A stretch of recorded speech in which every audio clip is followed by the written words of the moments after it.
Nice రా. Thank you ma'am. Thank you ma'am నాకు doubt, morning నుంచి చూస్తున్నాను మిమ్మల్ని, సింగిల్ పళ్ళు ఎలా హ్యాండిల్ చేస్తున్నారు చెప్పండి. అవునా? ఎస్, చూపిస్తా. నా స్టూడెంట్ సింగిల్ పళ్ళు ఎలా హ్యాండిల్ చేస్తున్నారని అడిగారు. సో దానికోసం నేను ఒక పిన్ అండ్ థ్రెడ్, సో ఈ పిన్లో ఈ థ్రెడ్ని లైక్ నేను ఇలాగా లాక్ చేస్తున్నాను అనమాట. సో దీన్ని ఇలా పక్కన పెట్టుకోండి. అండ్ శారీ పళ్ళు ఏదైతే ఉందో సో చక్కగా చిన్న ప్లీట్స్ అనమాట.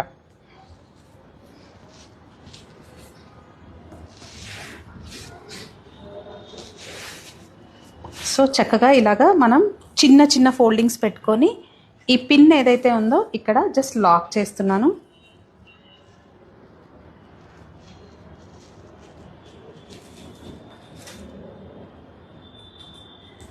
సో ఇక్కడ లాక్ చేసిన తర్వాత సో ఇక్కడ బ్లౌజ్ లైన్ నుంచి సో ఏదైతే థ్రెడ్